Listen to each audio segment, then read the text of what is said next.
강의 20번째 시간입니다. 지난 주간에 신문 기사에서 제가 충격적인 기사를 하나 봤습니다. 어떤 기사였냐면 어떤 사람이 무슨 사이트에 올린 거를 이게 너무 이슈가 되니까 신문 기사로까지 난 건데, 한 사람이 장애인 주차 구역에 어떤 자기의 입장을 밝힌 문서를 하나 붙여놓은 겁니다. 이렇게 써 있습니다. 뭐라고 써 있냐면, 크게 확대해 보면 장애인 씨라고 해놓고 아마 이 사람이 장애인 주차구역에 주차를 했다가 장애인이 그거를 보고 구청에 신고를 한 모양이에요. 그래서 스티커를 받은 모양입니다. 그래서 그게 화가 나서 자기를 신고한 장애인에게 장애인 씨라고 하면서 장애인이 이 세상 사는데 특권입니까? 라고 하고서 우리 아파트는 아시다시피 주차장이 협소하여 부득이 장애인 칸에 주차를 하면 차량 앞 유리에 전화번호가 있으니까 연락해서 이동 주차를 해달라고 하면 되는데 같은 아파트에 살면서 구청에 신고를 하면서 과태료를 부과시킵니까? 라고 하면서 이렇게 썼습니다. 장애인은 특권이 아니라 일반인이 배려하는 겁니다. 라고 썼습니다. 이게 이해가 가십니까? 그러놓고서 큰 글씨로 장애인 씨 건강하고 오래오래 사세요. 당신도 진짜 장애인지 지켜보겠습니다. 이런 글을 썼습니다. 그래서 이걸 본 사람이 너무나 화가 나서 사이트에 글을 올렸고, 이게 이슈가 돼서 이제 신문 기사까지 나게 된 겁니다. 그래서 이 글을 올린 사람은 너무 화가 나니까 이 글의 제목을 뭐라고 해서 올렸냐면 장애인 주차구역에 경고장 붙인 XXX라고 이렇게 여기 무슨 글자가 들어갈 건지는 이제 본인이 알아서 상상을 하시면 되겠습니다. 저도 이거 신문 기사 읽고 너무 화가 나가지고 지난주 저희가 이 말씀을 받잖아요. 이 여인에게 돌로 쳐라 치려고 하는 이 사람들에 대한 예수님의 이야기를 봤는데, 만약에 사람들이 이 여인을 돌로 칠까요를 물어본 게 아니라 이 경고장 붙인 인간을 돌로 칠 것인지 주님께 물었다면 여러분 어떻게 상상을 하십니까? 제가 예수님이라면 돌로 치라 그랬을 것 같아요. 그 인간은 좀 돌로 쳐야 된다라고 이제 했을 것 같은데 모르겠습니다. 예수님은 어떻게 하셨을지. 자, 이 이야기는 조금 더 뒤에 다시 한번 얘기를 하도록 하고, 지난주에 했던 거 기억이 나십니까? 예수님이 나를 보내시니가 나와 함께 하시도다 라고 이제 이런 말씀을 하시니까 많은 사람들이 예수님을 믿었습니다. 자, 믿었는데, 그러므로 예수께서 자기를 믿은 유대인들에게 뭐라고 말씀하셨냐면, 진리를 알지니 진리가 너희를 자유롭게 하리라, 이렇게 이 말씀을 하셨죠. 그런데 이제 제가 지난주에 부탁을 드리기를, 많은 사람들이 예수님을 믿었고 예수님이 자기를 믿은 유대인들에게 이 말씀을 하셨다라는 것을 이번 주까지 기억해 달라고 부탁을 드렸습니다. 기억해 달라고 부탁드린 사실조차 기억을 못 하시면 안 됩니다. 내용은 기억을 못 하셔도 제가 뭔가를 기억해 달라고 부탁을 했다는 거 사실 정도는 이제 기억을 해 주셔야 돼요. 기억나시죠? 예, 감사합니다. 그래서 예수님이 이 예수님을 믿은 유대인들과 이제부터 쭉 논쟁을 막 하시는 거예요. 그 다음 절부터 계속 예수님과 논쟁이 왔다 갔다 합니다. 많은 이 논쟁이 왔다 갔다 한 다음에 구체적인 내용은 집에 가서 읽어 보시면 되는데, 예수님이 나중에 이런 말씀을 하세요. 믿은 유대인들에게 어찌하여 내 말을 깨닫지 못하느냐? 너희는 너희 아비 마귀에게서 났으니. 예수님을 믿은 유대인들에게 너희는 너희 아비 마귀에게서 난 사람들이다. 진리가 그 속에 없으므로 진리에 서지 못하고 거짓말쟁이요 거짓의 아비가 되었습니다. 라고 하시면서 최종 결론으로 하시는 말씀이, 내가 진리를 말하므로 너희가 나를 믿지 아니하는도다 라고 결론을 내십니다. 이게 지금 무슨 얘기죠? 정리를 하면 이렇습니다. 예수께서 자기를 믿은 유대인들에게 진리를 알지니 진리가 너희를 자유롭게 하리라 라고 말씀하셨는데, 그 다음부터 막 예수님과 논쟁이 오고 가는 거예요. 막 논쟁이 오고 갔는데 예수님이 결론 내리시기를, 내가 진리를 말하므로 너희가 나를 믿지 아니하는도다. 그러니까 예수님의 결론은 니네가 나를 안 믿는다는 거예요. 그럼 앞에는 믿었다 그랬는데 그럼 뭡니까? 자기들은 믿었다고 생각한 거예요. 나는 그래, 저 사람을 믿어야 되겠다, 예수라는 사람을 믿어야 되겠다, 우리 믿습니다. 그리고 이제 막 얘기를 했는데 예수님의 최종 권료는 뭡니까? 너희는 나를 믿지 않는다라는 거죠. 이거 굉장히 무서운 얘기입니다. 우리도 평생 신앙생활을 했는데 정말 예수님을 잘 믿는다고 생각했고, 나는 예수님을 잘 믿는다고 정말 믿고 생활한다고 예수님 옆에 갔는데 마지막 날에 예수님이 우리를 딱 보시고 너희는 나를 믿지 않았다 라고도 얘기할 수 있다는 거예요. 그러니까 이 말은 굉장히 어떻게 보면 굉장히 무서운 말씀이 되는 거죠. 오히려 예수님이 내가 진리를 말하니까 너희가 나를 믿지 않는다라고 얘기하시는 거예요. 진리를 말하면 믿어야 되는데 오히려 진리를 말하기 때문에 믿지 않는다. 제가 지난주에도 말씀드렸듯이 우리가 과학적 사실만 알아도 많은 것이 변합니다. 사실 최근에 우리 인류의 삶이 거의 뭐 몇천 년 동안 크게 변하지 않고 살다가 19세기 말 20세기 초 21세기 들어서면서 막 10년이 다르게 인류의 삶이 굉장히 많이 바뀝니다. 예를 들어서 우리가 최근 10년의 삶만 해도 10년 전과 지금의 삶이 굉장히 달라진 것 중에 하나가 뭡니까? 휴대폰이죠. 요즘은 휴대폰이 없으면 아무것도 못합니다. 아무것도 못해요. 요즘은 휴대폰이었으면 제가 유이키인 걸 입증을 못하더라고요. 본인 인증을 꼭 휴대폰을 갖고서 하라 그러니까 아니 제가 유이키임을 휴대폰이 있어야지 입증이 되는 거예요. 그러니까 이 인류의 삶이라는 게 10년 전과 지금이 너무 다른 거예요. 그게 왜 그렇습니까? 이게 19세기 말에 현대 물리학이 들어서면서 여태까지 알았던 우리의 과학적 지식과 19세기 말 현대 물리학이 이제 양자역학이나 이런 걸 알고 난 이후에 이 과학은 정말 이 수준이 천지 차이인 거예요. 그래서 이제는 과거에는 상상도 못했던 일들이 막 우리 손으로 들어오게 되는 거죠. 그래서 이 과학적 사실만 제대로 알아도 우리의 삶이라는 게 과학적 사실에 의해서 얼마나 많이 바뀌었습니까? 자, 과학적 사실에 의해서 이렇게 우리의 삶이 바뀌었다면 하물며 진리를 알게 되면 우리는 그것보다 우리의 삶이 더 많이 바뀌어야 될 거 아닙니까? 더 많이. 그런데 이 사람은 지금 예수님과 많은 논쟁 중에 예수님의 결론은 내가 진리를 말하기 때문에 너희는 나를 믿지 않는다. 이게 결론인 거예요. 그 다음에 이제 9장으로 넘어갑니다. 9장을 가면 예수님께서 길을 가실 때 어떤 사람을 만나게 되냐면 날 때부터 맹인된 사람을 이제 만나게 됩니다. 그러자 이제 어떤 사람들이 묻습니다. 라비어, 예수님께 라비어라고 한 다음에 이 사람이 지금 맹인으로 난 것이 누구의 죄 때문에? 그러니까 태어날 때부터 맹인이었으니까 나중에 커서 뭐 죄를 지어 맹인이 이런 게 아니니까 태어날 때부터 시각 장애인이었기 때문에 도대체 누구의 죄 때문에 이렇게 된 겁니까? 자기 죄입니까? 아니면 부모의 죄입니까? 라고 물어본 거예요. 자, 그러면 이렇게 질문을 한 사람들이 누구였을까요? 누가 이렇게 질문을 했을까요? 그것은 바로 제자들이 그렇게 질문을 했습니다. 엉뚱한 사람이 이렇게 질문한 게 아니라 제자들이 이렇게 물어본 거예요. 그럼 심지어는 제자들도 이렇게 물어봤는데 이 사람들의 사고는 뭡니까? 이 그때 당시에 유대인들의 아주 뼛속 깊은 사고는 이렇습니다. 뱃속에서 죄를 지을 수 있다고 생각을 할까? 유대인들이 그때 당시 예수님 시대 당시에는 뱃속에서부터 죄를 지을 수 있다고 생각을 한 거예요. 왜냐? 성경에 시편에 보면 악인은 모태에서부터 멀어졌으며 나면서부터 곁길로 나아가 거짓말을 하는도다라고 시편의 이 구절을 유대인들은 어떻게 생각했냐면 인간이 얼마나 악하냐면 뱃속에서부터 모태에서부터 악인이 될 수 있다. 나쁜 짓을 할 수 있다. 이렇게 해석을 한 거예요. 잘못 해석한 거죠. 어떻게 잘못 해석한 겁니까? 이건 인간이 얼마나 악할 수 있는가를 이거 시편이잖아요. 굉장히 강조하기 위해서 설명한 구절인데 강조하기 위해 성경도 제가 여러 번 말씀드렸죠. 강조를 위해서 과장법을 성경은 굉장히 많이 씁니다. 굉장히 많이 써요. 그런데 이것을 과장법으로 받아들이지 않고 문자적으로 받아들이면 뱃속에서부터 죄질 수 있구나 뭐 이렇게 생각이 되는 거예요.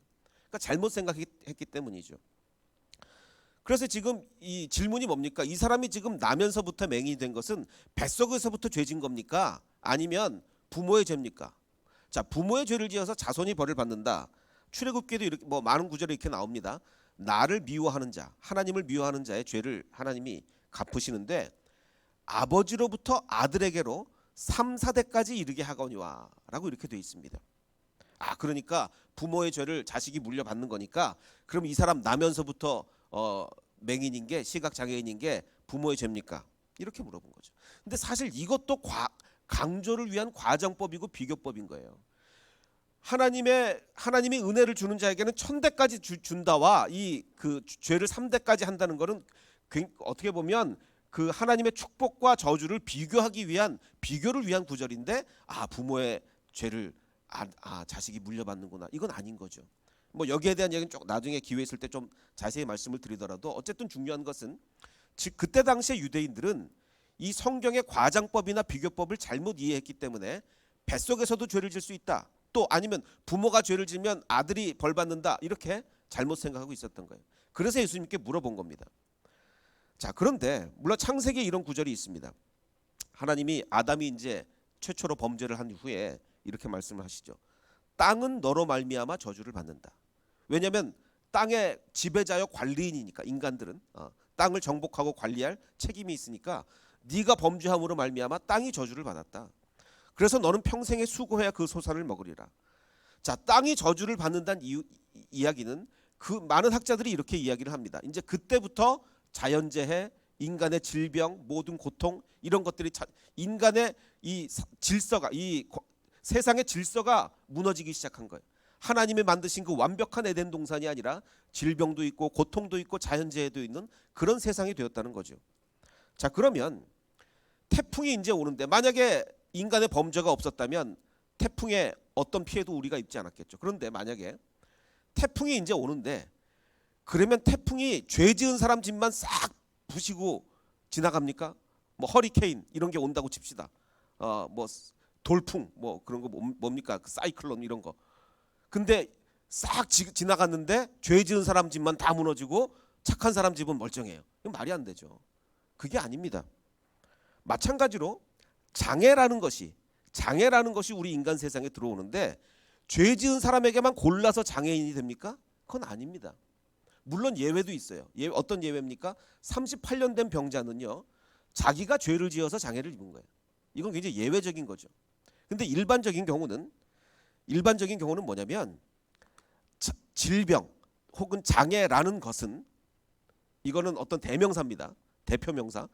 질병, 장애라는 것은 죄라는 것 때문에 이 세상에 들어왔다라는 것은 맞습니다. 자, 그런데 죄를 많이 지은 사람이 장애를 입는다. 죄를 많이 지은 사람이 병에 걸린다. 이건 다른 거죠. 무슨 얘기냐면 태풍이 와서 랜덤하게 피해를 주듯이 질병이라는 것이 인간 세상에 들어와서 어떻게 보면 랜덤 아니면 하나님의 뜻 이런 거에 의해서 죄를 지은 것에 비례하지 않게 불특정 다수에게 이 질병과 장애라는 것이 들어오게 된다는 것이죠. 자, 그러니까 특정인의 질병은 그 사람의 죄로 생긴 게 아닙니다. 일반적으로는 물론 예외적인 경우도 있지만.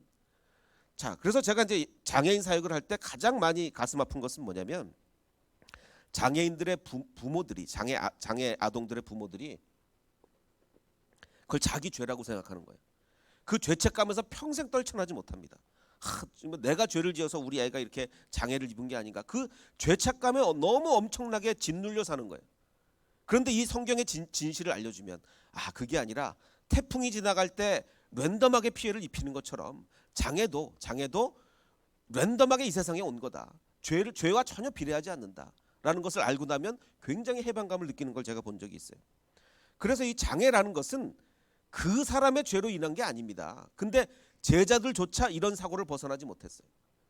그럼 장애라는 것은 그 사람의 죄가 아니라 뭡니까? 우리의 죄로 인한 거예요. 인간의 죄로, 인간 모두의 죄로 몇몇 사람에게 장애가 돌아가게 된 거죠. 그래서 아까 무슨 벽보를 붙인 사람, 장애인 주차구역 옆에 벽보를 붙인 사람이 뭐라고 썼습니까? 이렇게 쓴 거예요. 장애인은 특권이 아니라 일반인이 장애인을 배려하는 거다. 말도 안 되는 얘기죠. 이거는 말도 안 되는 얘기입니다. 오히려 뭡니까? 모든 인간의 죄로 장애라는 것이 인간 세상에 들어왔는데 내가 아닌 다른 사람한테 장애가 간 거예요. 그러면 우리의 책임은 뭡니까? 그 장애인의 고통과 불편을 공동으로 짊어져야 될 책임이 우리에게 있는 거예요. 공동으로. 그래서 장애인의 고통과 불편을 함께 나누는 것이 성경의 진리지, 너는 죄 졌으니까 장애인, 나는 죄 안 졌으니까 건강하고, 이건 성경적으로 말이 안 되는 얘기라는 겁니다. 인간 모두의 범죄로 그 사람에게 장애가 간 거예요. 그럼 우리에게는 엄청난 책임이 부여된 겁니다. 왜? 나에게도 올 수 있고 옆 사람에게도 올 수 있는 장애가 나한테 안 오고 옆 사람한테 간 거예요. 그러면 그 모든 책임을 함께 짊어져야죠. 모든 고통을 함께 짊어져야죠. 이게 성경의 진리라는 겁니다. 그래서 예수님은 이 구절을 통해서 우리에게 그것을 알려주는 겁니다. 그래서 예수께서 대답하시되 이 사람이나 그 부모의 죄로 인한 게 아니다. 이 사람 아니면 그 부모 절대 그 죄가 아니라 그에게서 하나님이 하시는 일을 나타내고자 합니다. 하나님이 하신 이 사람을 통해서 하나님의 영광이 나타날 것이다. 그것 때문에 이 사람이 장애를 입은 거다라고 얘기하시는 거예요. 그때 당시 사고 방식으로 보면 이건 혁명적 선언입니다. 정말 혁명적 선언인 거예요. 그리고서 예수님이 이 사람을 고쳐주시는데 특이한 방식으로 고쳐주십니다. 여태까지 예수님이 이 병자를 고치실 때 뭐 자리를 들고 일어나라 아니면 그냥 눈을 떠라 뭐 이렇게 하시지 뭐 침을 뱉거나 잘 이러지 않으셨는데 땅에 침을 뱉어서 진흙을 이겨 눈에 바르셨습니다. 그리고 실로암 못에 가서 씻어라 라고 하니까 실로암은 보내심을 받았다 이런 뜻인데 이에 가서 씻고 밝은 눈으로 그가 오게 됩니다. 자, 그럼 여기서 오늘 가장 큰 질문이 있습니다. 왜 예수님은 그냥 고쳐줄 수 있잖아요. 그리고 여태까지 그렇게 하셨잖아요. 뭐 이렇게 뭐 주술적인 뭐 이런 걸 동원한다거나 그런 거 없이 그냥 고쳐주셨는데 왜 침을 뱉어서 이 사람을 고쳐주셨는가? 예수님이 일진도 아니잖아요. 일진들은 뭐 이렇게 침 뱉고 하는데 예수님이 왜 침을 뱉어서 이렇게 고쳐주셨냔 말이에요. 침을 안 뱉으면 뭐 예수님 못 고쳐주십니까? 아닌데 왜 그러셨을까? 이건 그때 당시의 문화를 우리가 좀 알아야죠. 그 로마의 황제였던 베스파시아누스가 있습니다. 그 69년에서 79년까지 재임한 황제인데 굉장히 처음에는 장군이었습니다. 아주 뛰어난 장군이었는데 뭐 이 사람에 대한 비화가 있어요. 그 이 사람이 굉장히 이제 전투에서 전쟁에서 굉장히 큰 업적을 남기고 이래서 이제 그 네로 황제가 베푼 이제 연회에 참석을 했는데 그 네로가 좋아했던 게 뭡니까? 네로는 자기가 굉장히 뛰어난 예술인이라고 생각을 했어요. 아주 훌륭한 예술가. 그래서 막 시를 읊고 노래를 부르면서 그 듣기 싫어하는 신하들한테 들어라 막 이러면서 이제 막 시를 읊고 노래를 막 부르고 그랬단 말이에요. 자, 그런데 이제 이 사람이 네로의 시를 막 듣다가 졸았어요. 네로 앞에서 졸았습니다. 지금 조시는 분 안 계시네요. 그 네로 앞에서 졸았단 말이에요. 그래서 일화에 의하면 이 사람이 오랫동안 유배를 갔다고 합니다. 그 자기 네로 시를 듣다가 졸아가지고. 근데 결국 나중에 이제 유다의 반란을 진압을 하고 뭐 여러 가지 공을 세우면서 결국은 나중에 로마의 황제까지 이렇게 등극을 하게 됩니다. 자, 근데 이제 이 사람은 뭘로 유명하냐면 그 돈 내는 유료 화장실로 유명하죠. 돈을 내는. 근데 여기서 그 유료 화장실은 요즘 유료 화장실은 유럽에 가 보면 그 돈을 내고 화장실 들어가는 건데 이 사람이 만든 유료 화장실은 뭐 그런 건 아니고 오줌을 모아다가 그 화장실에서 나오는 가죽 가공업체에게 돈을 받고 파는 거예요. 그때 당시 가죽 가공하려면 사람의 오줌을 썼기 때문에 막 오줌에다 담가가지고 이렇게 했기 때문에 그 모은 오줌을 파는 건데 그 사람들이 막 뭐 비난을 합니다. 어떻게 그걸 막 돈 받고 이러냐 그랬더니 이 사람이 그 말을 내미면서 돈에는 냄새가 나지 않는다. 돈에는 냄새가. 이 얘기는 뭐냐면 이 사람이 굉장히 합리적이고 실용주의적인 사람이었다는 거예요. 근데 제가 지금 이 사람 얘기를 하는 이유는 즉 이 사람이 이제 알렉산드리아를 방문을 했을 때입니다. 그때 어떤 사람들이 이 사람을 찾아옵니다. 어떻게 찾아왔냐면 시각장애인과 팔을 못 쓰는 사람이 찾아와요. 그때 당시 이 사람은 뭐 어마어마한 존재로 지금 인식이 되고 있지 않습니까? 그때 이 시각장애인과 팔을 못 쓰는 사람이 요구를 합니다. 어떤 요구를 하냐면 시각장애인은 내 눈에 침을 뱉어달라. 당신의 침을 내 눈에 뱉어달라. 그리고 팔을 못 쓰는 사람은 당신의 발로 내 발을 밟아달라. 그리고 전설에 의하면 뭐 그래서 고쳐졌다는 전설이 있는데 자, 이것은 우리에게 뭘 얘기하고 있습니까? 그때 당시 사람들의 사고 방식을 얘기하는 거예요. 그때 당시 사람들의 사고 방식은 부정한 사람의 침에는 부정한 것이 들어있다. 부정하다. 아주 나쁜 사람, 부정한 사람은 그 침이 부정하다. 반대로 성스러운 사람의 침에는 거룩한 효력이 있다라고 믿은 거예요. 그래서 이 사람이 워낙 어마어마한 존재로 인식이 되니까 나에게 침을 좀 뱉어달라. 그러면 내가 나을 거다라고 그 믿음을 가지고 침을 뱉어달라고 한 거예요. 그러니까 우리가 침 더러워 이게 아닙니다. 이 더러워가 아니라 지금 이 어마어마한 사람의 침이라는 건 그때 당시 사람들의 사고방식으로는 정말 굉장한 거예요. 너무너무 소중하고 거룩하고 굉장한 거예요. 그 사고방식으로.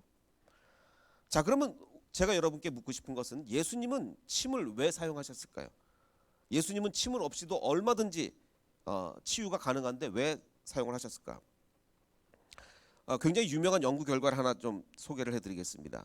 이 두 명의 젊은 학자들이 2008년에 실험을 한 건데 그 예일 대학교 학생들에게 그 엘리베이터 안에서 실험을 했습니다. 41명의 학생들에게 뭐 잠깐 뭐 신발끈을 묶거나 뭐 하는 척하면서 커피를 들고 있다가 저 잠깐 요 커피 좀 받아주세요. 그러고서 뭐 신발끈을 묶거나 뭐 이런 걸 하는 거예요. 근데 그 커피가 두 가지 종류였습니다. 어떤 종류였냐면 하나는 아주 따뜻한 커피. 드시고 싶으시죠 지금 딱 커피 드시면 딱 좋을 타이밍인데 아주 따뜻한 커피를 건네고서 잠깐만 맡아주세요. 그리고 뭘 하거나 아니면 또 다른 사람에게는 차가운 아이스 커피를 잠깐 요거 좀 맡아주세요 하고 뭐 신발끈을 묶거나 뭐 이랬단 말이에요. 자 그리고 나서 엘리베이터 딱 내리는 사람에게 인터뷰를 합니다. 방금 당신에게 커피를 건넨 사람의 인상을 좀 평가해 달라. 어떤 인상이냐? 정말 아주 친절하고 너그러운 인상이냐? 아니면 뭐 좀 다른 인상이냐? 그걸 좀 평가해 달라고 부탁을 한 거예요. 자 그러면 두 커피 중에서 어느 커피를 받아든 사람이 그 사람 굉장히 인상이 좋고 친절했던 것 같아요. 어느 커피를 받아든 사람이 그렇게 대답을 했을까요?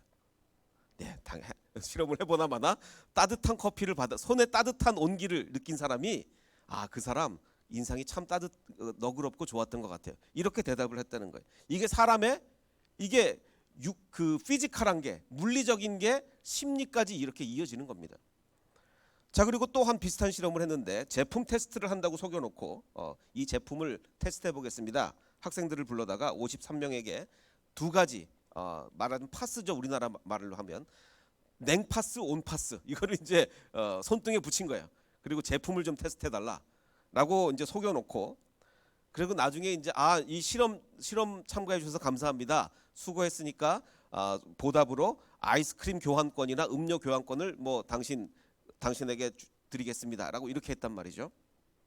자 그러면 근데 이거를 당신이 가질 수도 있고 당신 친구에게 전송해 줄 수도 있습니다라고 이렇게 했단 말이에요. 자 그러면 냉파스를 붙인 사람과 온파스를 붙인 사람 중에 자기가 안 가지고 친구에게 보낸 사람이 누가 더 비율이 높았을까요? 따뜻한 파스. 따뜻한 파스를 붙인 사람이 훨씬 더 마음이 너그러워진. 그래서 친구한테 더 많이 보낸 거예요. 자, 이건 뭐냐? 이런 어떤 피지컬한 것이 따뜻한 이런 피지컬한 감각이 우리의 마음까지 움직인다는 얘기죠. 자, 예수님이 침을 사용하신 이유가 뭐라고 생각하십니까? 지금 이 사람은 누구의 죄, 그 사람의 죄나 부모의 죄로 장애를 입은 게 아니에요. 어떻게 보면 굉장히 얼마나 비참한 생활을 했겠습니까? 21세기에서 장애인으로 살아가는 것도 힘든데 그때 당시 유대인들은요 장애를 입으면 성전 안에 들어가지도 못합니다.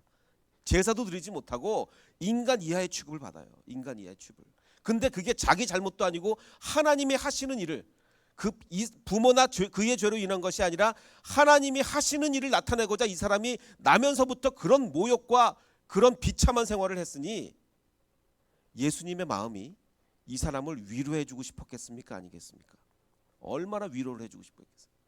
하나님이 하시는 일을 나타내기 위해서 너는 평생 동안 이런 모욕과 수모를 참고 살아왔구나. 예수님은 정말 이 사람을 위로해 주고 싶었을 거예요. 그래서 하나님의 하시는 일을 위해서 평생 수모를 당한 이 사람을 그를 향한 위로를 위해서 아마도 예수님은 이 사람이 눈을 떴을 때 정말 열린 마음으로 따뜻한 마음으로 주님을 바라보기를 원하셨을 거예요. 그래서 우리 사고방식으로는 침을 발라서 이렇게 하는 게 더럽게 느껴지지만 그때 당시로는 정말 따뜻한 위로란 말이에요. 이 사람의 입장에서는 예수님이 나에게 이렇게까지 해주시는구나. 이렇게까지. 그래서 침을 뱉은 거죠. 마가복음에 보면 이 사람 말고도 침을 뱉은 사람이 더 있습니다. 두 가지 케이스 7장과 8장에 한 명씩 나오는데 사람들이 귀 먹고 말 더듬는 사람을 예수님께 데리고 옵니다.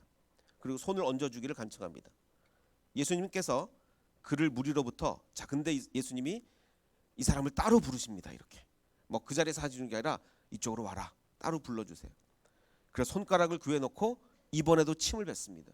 침을 뱉어서 그 혀에 손을 대십니다. 그리고 하늘을 우러러 에바다 열리라 이런 말씀을 하십니다. 그러자 곧 그의 귀가 열리고 말을 할 수 있게 되었죠. 8장에도 나옵니다. 그 다음 장 8장에도 사람들이 눈먼 사람 하나를 예수님께 데리고 와서, 공통점을 좀 주의해 주십시오. 손을 대어 주시기를 간청합니다. 예수님께서 눈먼 사람의 손을 붙드시고 일부러 또 따로 데리고 가십니다. 그리고 눈에 침을 뱉습니다. 그리고 손을 얹으셨습니다. 그러자 그는 보게 되었습니다. 이 두 사건의 공통점은 뭡니까? 공통점은 데리고 와서 사람들이 데리고 오는 거예요. 사람들이. 예수님이 이 사람 진짜 불쌍한 사람입니다. 이 사람 정말 너무 악해서 이렇게 된 게 아니라 이 사람 정말 우리가 도와주고 싶은 사람이에요.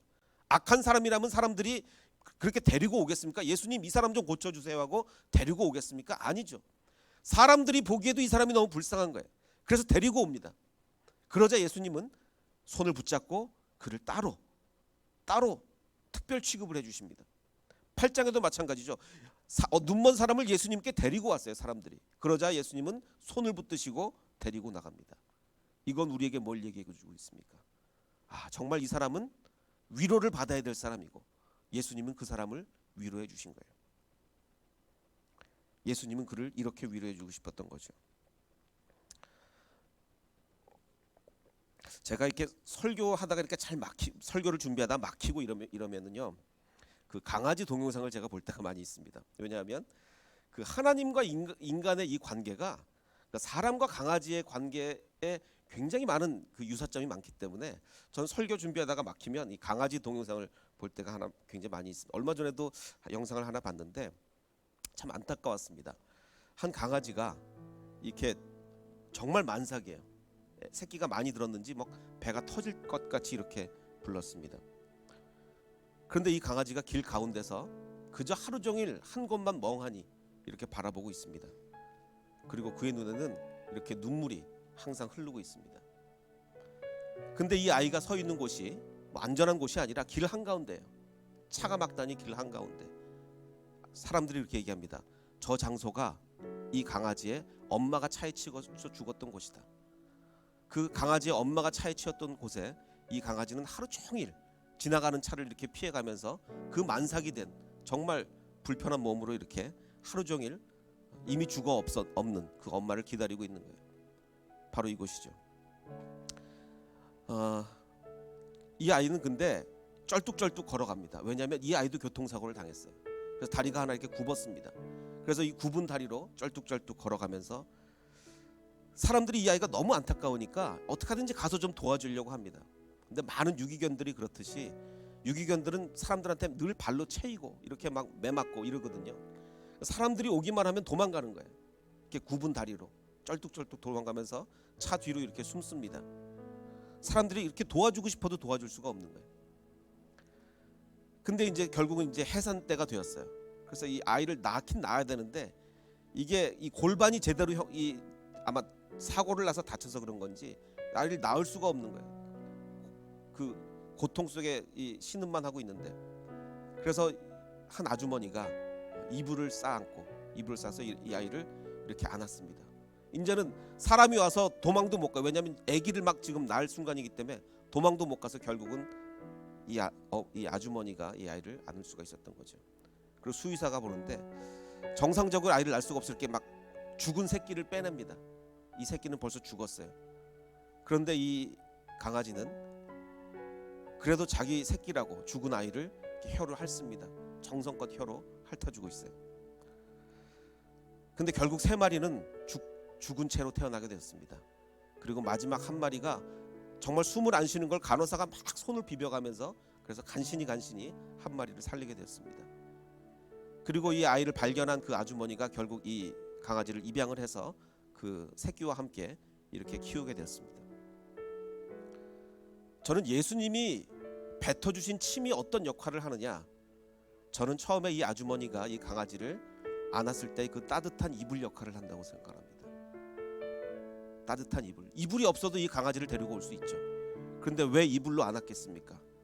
이 강아지를 따뜻하게 안아주고 싶잖아요. 정말 길에서 사람들의 발에 채여가면서 먹을 것도 없이 고생했던, 만삭이 되고 어머니를 교통사고로 잃어서 하염없이 그 자리에서 24시간 앉아있을 수밖에 없었던 그 강아지를 따뜻하게 안아주고 싶잖아요. 그래서 이불로 안은 거 아니겠습니까? 예수님의 침이 어떤 역할을 합니까? 이런 이불의 역할을 하는 거예요. 예수님의 따뜻한 손길이죠. 우리는 많은 상처를 가지고 살아갑니다. 우리 모두에게는 상처가 있습니다. 그런데 예수님께서는 그 상처를 우리에게 침을 발라 우리를 만져주실 것입니다. 그 우리를 인도하시는 주님, 괴롭고 슬플 때 주님을 바라보는, 아까 우리가 불렀던 찬양처럼 괴로울 때 주님의 얼굴을 보고 주님의 위로를 느끼시는 저와 여러분이 되시기를 주님의 이름으로 축원합니다.